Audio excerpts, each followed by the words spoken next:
Hukum Ampere. Hukum Ampere ini Bapak Ibu diberikan oleh ekspresi berikut ini. Integral tertutup B dot dl gamma sama dengan mu 0 I Enc. Apa makna dari tiap besaran ini Bapak Ibu? Pertama-tama vektor B. Ini tidak lain dan tidak bukan adalah medan magnetik. Kemudian dl ini apa? dl ini adalah elemen perpindahan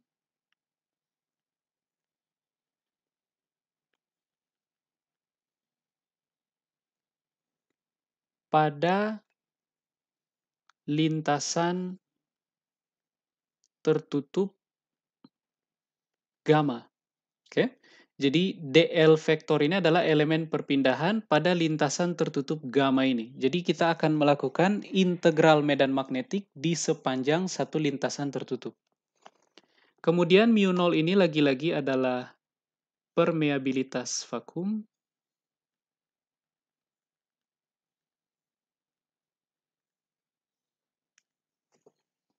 Kemudian I Enc ini itu bukan enclosed lagi, tapi encircled. Artinya arus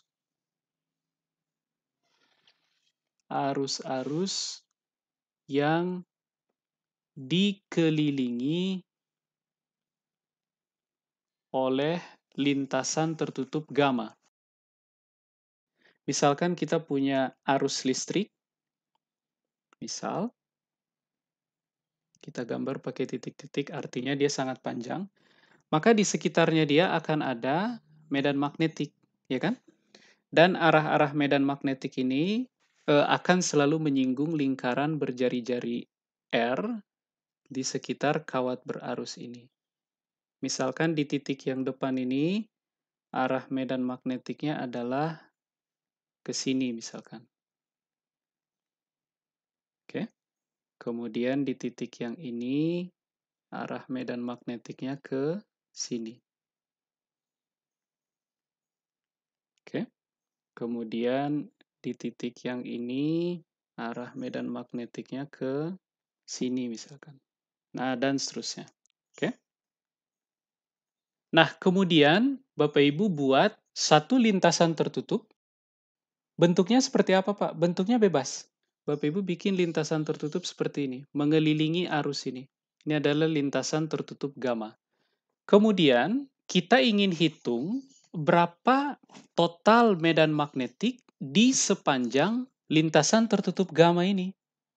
Dan total medan magnetik di sepanjang lintasan tertutup gamma ini itu proporsional terhadap arus yang dikelilingi oleh lintasan tertutup gamma ini. Misalkan arusnya ke arah sana. Jadi hukum Gauss itu memberikan hubungan antara total medan magnetik di sepanjang suatu lintasan tertutup dengan arus listrik yang dikelilingi oleh lintasan tertutup tersebut. Nah, Bapak Ibu coba lihat. Pak, tapi kan arah medan magnetik di sepanjang lintasan tertutup ini kan arahnya beda-beda. Misalkan kalau Bapak Ibu lihat, di titik ini medan magnetiknya misalkan ke arah sini. Kemudian di titik ini medan magnetiknya ke arah sini. Beda-beda. Kalau gitu yang saya hitung yang mana? Misalkan titik yang ini Bapak Ibu tinjau. Ini elemen dl misalkan. Maka medan magnetik yang kita perhitungkan itu hanyalah komponen yang sejajar dengan dl. Sehingga untuk mendapatkan komponen medan magnetik yang sejajar dengan dl, kita dot produk. dl ini dipilihnya counterclockwise, berlawanan dengan arah putaran jarum jam. Mengapa? Supaya mengikuti kaidah tangan kanan. Jadi kalau Bapak Ibu perhatikan kawat lurus yang diberi arus I ini, maka medan magnetiknya itu mengikuti kaidah tangan kanan. Jadi kalau Bapak Ibu taruh tangan kanan Bapak Ibu genggam kawat yang putih dengan 4 jari, kemudian ibu jari Bapak Ibu tegakkan seperti ini. maka arah yang ditunjukkan oleh ibu jari Bapak Ibu itu adalah arah arus. Sementara lengkungan yang dibikin oleh 4 jari lainnya itu menggambarkan arah medan magnetik. Nah, supaya hasil B.dl ini positif, maka Bapak Ibu pilih dl vektor ini pada arah yang sama dengan B, dengan medan magnetik. Nah, supaya Bapak Ibu tidak berurusan dengan negatif, pilihlah arah dl yang sama dengan arah B. Pak, gimana kalau kawatnya ada lebih dari satu? Misalkan kayak begini, ini gamma. Kemudian ada 2 kawat berarus.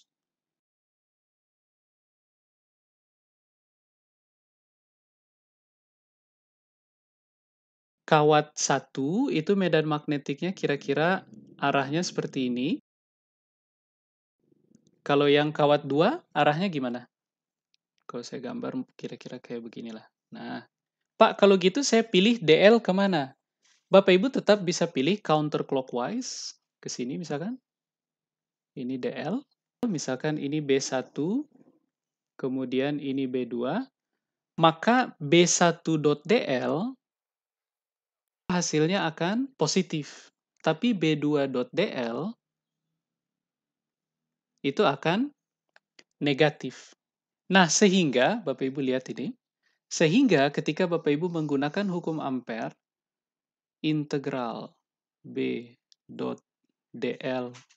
lintasan tertutup gamma sama dengan mu 0 I yang dilingkupi, Bapak Ibu lihat, medan magnetik yang bekerja di sepanjang lintasan tertutup gamma ini, oke, misalkan Bapak Ibu tinjau di titik A, medan magnetik di titik A itu adalah resultan dari medan magnetik B1 dan B2.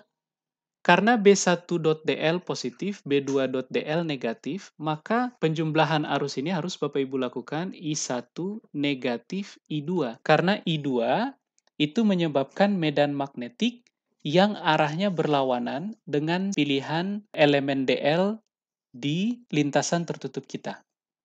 Jadi ini sama dengan I1 min I2. Jadi saya bisa bilang bahwa I enclosed ini adalah penjumlahan bertanda. Tandanya itu maksudnya positif atau negatif. Oke. Arus-arus yang dikelilingi oleh lintasan tertutup gamma.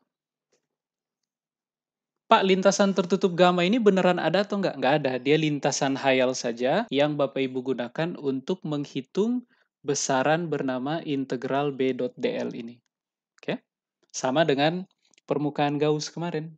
Dia permukaan khayal saja yang Bapak Ibu gunakan sebagai alat bantu untuk menghitung besaran bernama flux. Ini adalah lintasan tertutup khayal. Jadi Bapak Ibu ingat, waktu melakukan penjumlahan bertanda untuk arus-arus yang dikelilingi oleh lintasan tertutup ini, maka positif dan negatifnya Bapak Ibu tentukan berdasarkan kesesuaian arah medan magnetik yang dihasilkan oleh masing-masing arus dengan elemen dl yang Bapak Ibu tetapkan di lintasan tertutup Bapak Ibu. Nah, sekarang Bapak Ibu perhatikan, misalkan kita punya arus ketiga, tapi arus ini ada di luar dari lintasan tertutup. Di sini misalkan. Jadi sekarang kita punya arus ketiga, I3 misalkan, arahnya ke sini. Nah, apabila Bapak Ibu punya arus lain yang dia berada di luar lintasan tertutup, maka dia tidak diperhitungkan.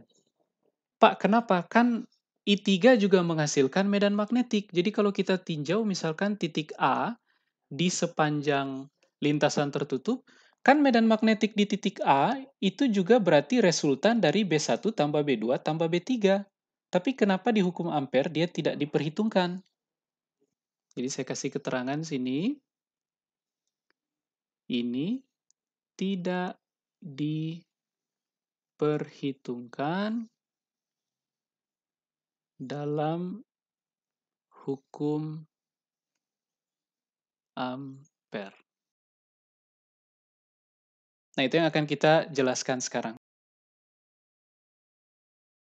Bapak Ibu masih ingat bahwa kalau Bapak Ibu punya kawat lurus panjang tak berhingga, maka di sekitarnya dia akan ada medan magnetik, ya kan? Mengikuti aturan tangan kanan.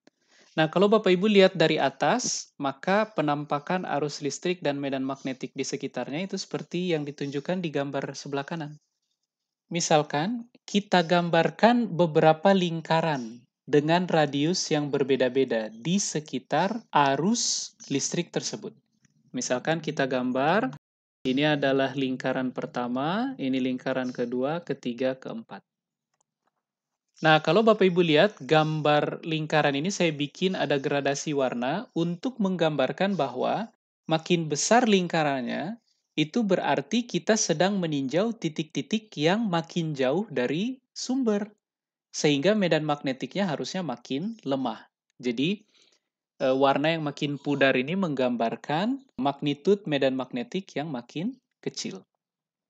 Nah, sekarang Bapak Ibu bayangkan, misalkan kita bikin lintasan tertutup gamma di ruang sekitar arus listrik ini. Kita pilih lintasan tertutupnya dengan bentuk yang khusus. Bentuk khusus itu adalah bentuk yang diberikan di gambar ini, lintasan berwarna biru muda. Lintasan tertutup ini terdiri dari 4 segmennya A, B, C, D. Maka Bapak Ibu bisa identifikasi bahwa ada 2 segmen yang dia merupakan bagian dari keliling lingkaran dengan jari-jari berbeda. Ya kan? Segmen yang mana saja itu? A dan C. Kemudian, ada 2 segmen yang dia merupakan bagian dari jari-jari terhadap sumber. Bagian yang mana saja itu? B dan D, betul. Nah, sekarang kita akan coba hitung integral B.dl di sepanjang lintasan tertutup yang khusus ini bentuknya. Oke? Lintasan tertutup ini terdiri dari 4 segmen, sehingga integral B.dl di sepanjang lintasan tertutup ini bisa saya bagi menjadi 4 buah integral. Ya kan? Integral pertama adalah integral menyusuri segmen A. Integral kedua adalah integral B.dl menyusuri lintasan B dan seterusnya hingga integral keempat, yaitu integral B.dl menyusuri segmen D. Integral di sepanjang segmen B dan D itu akan bernilai 0. Pak, mengapa? Nah, Bapak Ibu coba lihat gambar yang sebelah kanan bawah, atau kita ulangi sebelah sini. Bapak Ibu lihat integral sepanjang segmen B.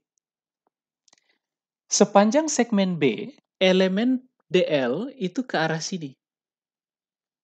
Ini adalah elemen DL untuk segmen B. Ya kan? Tapi Bapak Ibu lihat, medan magnetik di setiap titik pada segmen B, arahnya kemana? Tegak lurus B, betul. Ke arah mana kira-kira? Sini kan? Nah, sehingga untuk segmen B, Bapak Ibu bisa tulis kalau gitu, B.dlb sama dengan 0 karena B tegak lurus DLB. Sehingga integral B.dlb ini bisa kita hilangkan. Karena hasilnya 0. Nah, sekarang Bapak Ibu identifikasi hal yang sama dengan segmen D. Bukankah segmen D juga mengalami hal yang sama? Medan magnetik di segmen D tegak lurus terhadap vektor DL ini. Ya kan? Kalau Bapak Ibu lihat segmen D, sama kan? Medan magnetik tegak lurus terhadap, sehingga integral yang ini juga 0. Sehingga yang kita perlu perhitungkan hanya integral B.dl di segmen A dan integral B.dl di segmen C. Nah, mari kita evaluasi kedua integral ini. Bapak Ibu perhatikan segmen A.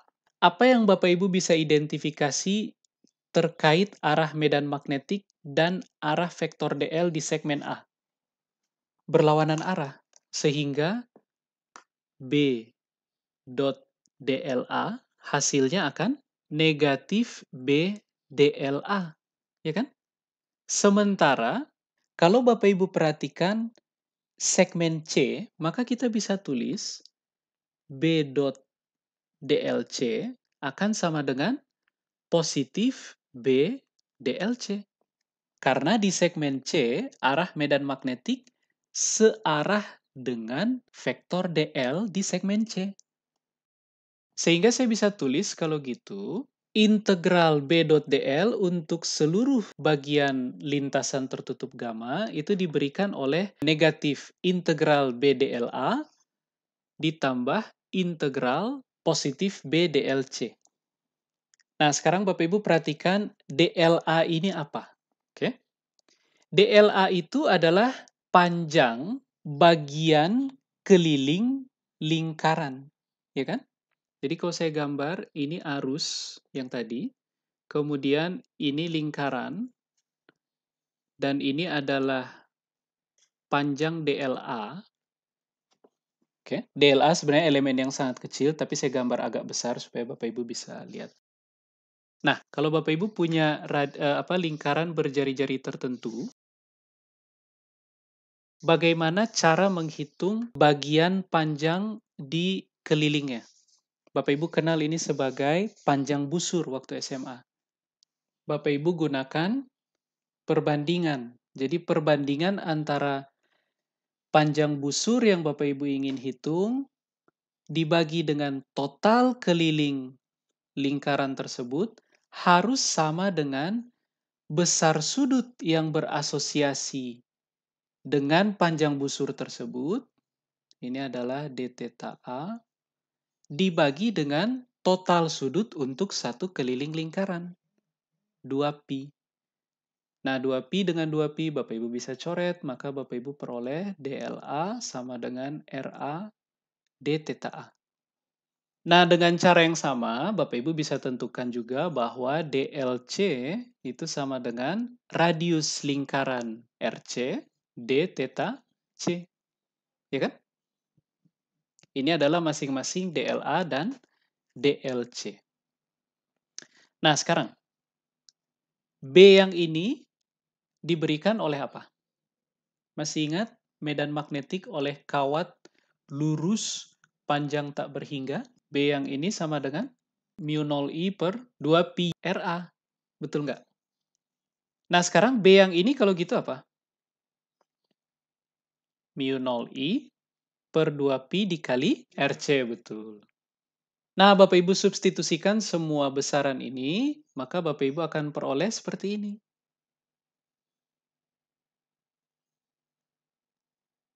Nah, kemudian Bapak Ibu perhatikan, RA dengan RA coret, RC dengan RC bisa dicoret. Mu0I per 2pi masing-masing bisa Bapak Ibu keluarkan dari integral di tiap suku.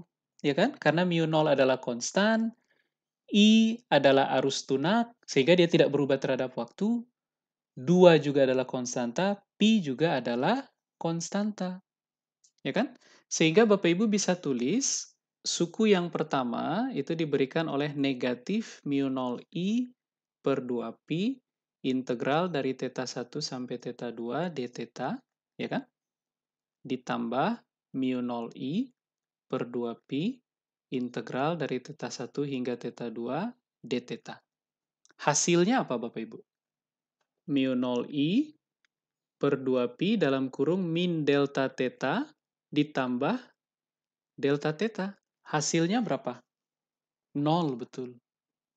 Kalau Bapak Ibu perhatikan lagi gambar ini, arus yang kita tinjau itu berada di luar loop ampere yang kita bikin.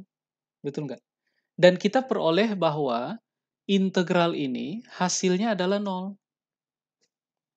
Nah, ini mengindikasikan bahwa integral B.dl pada satu loop tertutup akan bernilai nol apabila arus yang menjadi sumber medan magnetik ada di luar dari loop tersebut. Jadi tidak dikelilingi oleh loop tertutup tersebut. Nah, sekarang pertanyaan berikut. Kalau Bapak Ibu coba telaah lebih dalam. Pak, tapi kan loop ampernya kita pilih bentuknya khusus. Gimana kalau saya pilih loop ampernya, ini arus tadi, I, kemudian saya pilih loop ampernya kayak begini.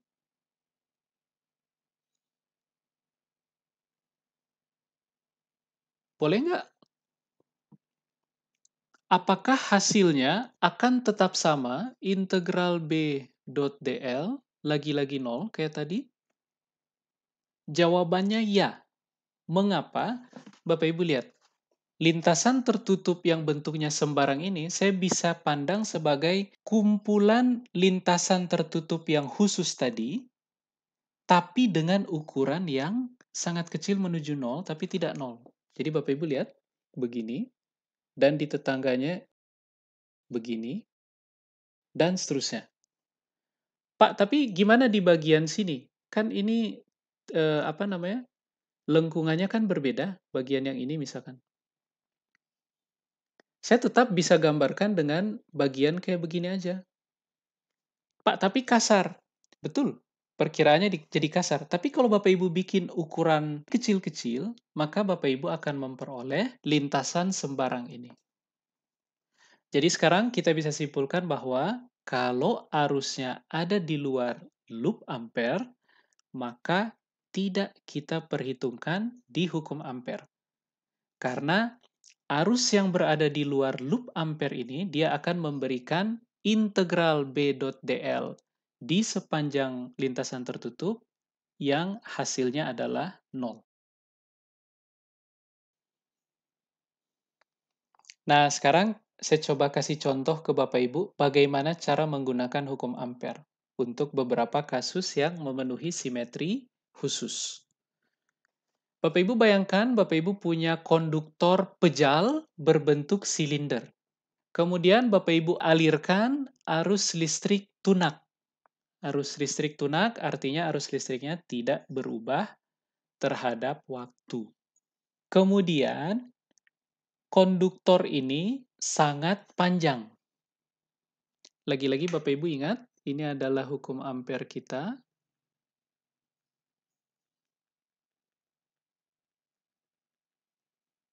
Idenya mirip dengan hukum Gauss kemarin, kita harus bisa mengeluarkan B dari integral ini. Nah, supaya B bisa keluar dari integral ini, maka kita harus pastikan B sejajar dengan DL, supaya dot produknya hilang dulu. Setelah itu, kita mesti pastikan nilai B itu konstan di setiap titik di loop ampere, supaya B bisa keluar dari integral ini, sehingga kita bisa nulis B sama dengan sesuatu. Nah, sekarang Bapak Ibu lihat, kita harus bikin loop ampere yang bentuknya adalah lingkaran. Mengapa? Karena kita bisa tebak bahwa medan magnetik di sekitar konduktor silinder ini akan melingkar di sekitar konduktor. Nah, sekarang kita pakai asumsi konduktornya sangat panjang supaya praktis efek-efek ujung dari konduktor ini bisa diabaikan. Sehingga medan magnetik di tiap bagian loop ampere ini besarnya atau magnitudenya akan sama, sehingga bisa kita keluarkan dari integral. Nah, kalau Bapak Ibu perhatikan, medan magnetik di sekitar kawat ini, itu akan ke arah sini kira-kira, karena arusnya ke kiri, maka medan magnetiknya ke sini. Ya kan? Dan seterusnya. Nah, maka kita pilih loop ampernya berbentuk lingkaran, kemudian kita pilih DL-nya searah dengan B. Supaya B.dl ini menjadi BDL saja. Kemudian kita gunakan asumsi konduktor ini sangat panjang dan lurus supaya medan magnetik di lingkaran berjari-jari R ini itu magnitudenya sama. Sehingga B bisa Bapak Ibu keluarkan dari integral. B integral DL. Nah, Pak, loop ampere kita berbentuk lingkaran. Jari-jarinya berapa? Jari-jarinya disesuaikan dengan jarak dari pusat silinder ke titik yang akan ditinjau medan magnetiknya. Nah, setelah ini yang tadi Bapak Ibu tentukan arah DL, kita pilih ke arah yang ditunjukkan oleh panah kuning ini. Mengapa? Karena kita tahu medan magnetik juga ke arah sini, di loop ampere berbentuk lingkaran ini. Oke? Jadi kita pilih DL searah dengan B. Supaya B.dl menjadi positif BDL. Kita tidak ingin berurusan dengan negatif. Pak, gimana cara menebak arah B? Gunakan aturan tangan kanan. Jadi Bapak Ibu genggam konduktor ini sedemikian sehingga ibu jari Bapak Ibu menunjuk ke arah aliran muatan atau arah arus listrik. Kemudian lengkungan yang dibuat oleh 4 jari lainnya itu menggambarkan arah medan magnetik. Langkah 3, Bapak Ibu terapkan hukum ampere. Integral sepanjang lintasan tertutup gamma B.dl sama dengan mu 0 dikali I yang dikelilingi oleh gamma. Nah, Bapak Ibu lihat, B dan DL sejajar, sehingga B.dl ini bisa kita ganti menjadi BDL saja. Kemudian Bapak Ibu ingat, DL itu adalah bagian dari keliling lingkaran berjari-jari R. Sehingga DL ini bisa saya tulis sebagai R d theta. Nah, kemudian B, karena dia konstan di sepanjang loop ampere berbentuk lingkaran ini, maka dia bisa dikeluarkan dari integral. R juga bisa dikeluarkan dari integral karena dia adalah jarak tertentu dari pusat silinder yang kita pilih. R juga keluar dari integral, sehingga yang tersisa adalah integral d theta. Nah, supaya membentuk lintasan tertutup, membentuk lingkaran penuh, maka theta harus dari mana ke mana? Dari 0 sampai 2pi, betul, 360 derajat. Sehingga kita peroleh B dikali R dikali 2pi. Dan ini harus sama dengan mu 0 I. Karena I yang dilingkupi adalah total I yang mengalir dalam konduktor silinder pejal ini. Sehingga Bapak Ibu peroleh B sama dengan mu 0 I per 2pi R. Untuk R lebih besar dari jari-jari silinder. Nah, Bapak Ibu bisa tanya juga, Pak, gimana kalau saya pengen tahu medan magnetik di bagian dalam silinder? Maka Bapak Ibu bikin loop ampere, tapi jari-jarinya kurang dari jari-jari silinder. Ya kan? Seperti ini kira-kira. Kemudian Bapak Ibu terapkan lagi hukum ampere B.dl untuk lintasan tertutup gamma sama dengan BR d theta, tetanya Bapak Ibu integralkan dari 0 sampai 2pi, supaya membentuk lintasan tertutup. Kemudian B seragam di tiap titik di lintasan tertutup berbentuk lingkaran, sehingga Bapak Ibu bisa keluarkan dia dari integral.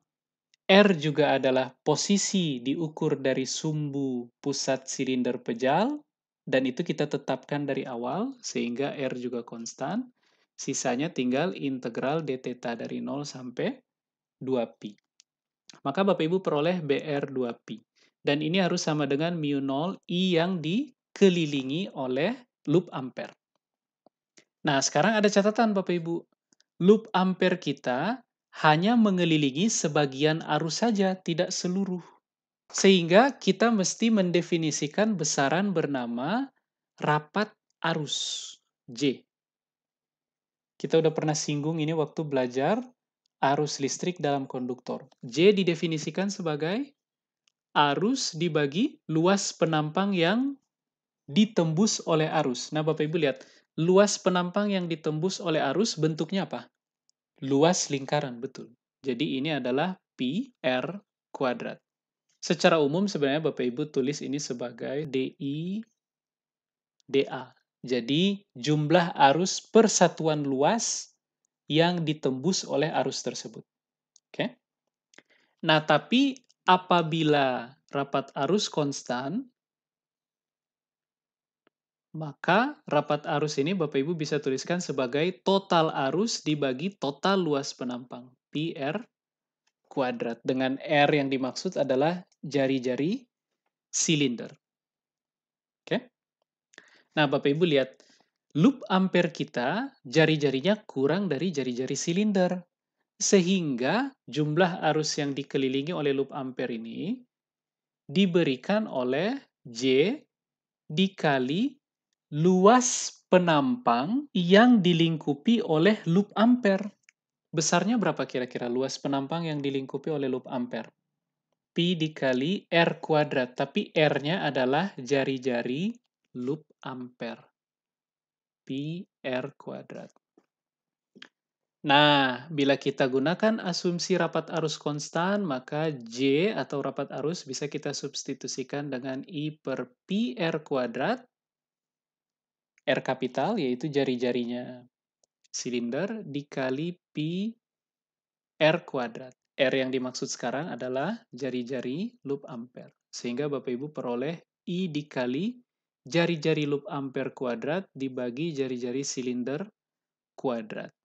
Nah, Bapak Ibu substitusi ke sini, Bapak Ibu peroleh mu 0 I jari-jari loop ampere kuadrat dibagi jari-jari silinder kuadrat. Sehingga Bapak Ibu peroleh B sama dengan mu 0 I dikali jari-jari loop ampere dibagi 2pi dikali jari-jari silinder kuadrat. Untuk jari-jari loop ampere kurang dari R. Ingat, jari-jari loop ampere ini Bapak Ibu pilih sama dengan jarak dari pusat silinder ke titik yang akan ditinjau medan magnetiknya. Nah, kalau Bapak Ibu plot dalam kurva B terhadap R, maka Bapak Ibu bisa peroleh gambar seperti ini. Untuk R kurang dari jari-jari silinder, medan magnetiknya linier. Sementara untuk R lebih dari jari-jari silinder, medan magnetik berbanding terbalik dengan R. Sehingga kurvanya adalah kurva yang meluruh.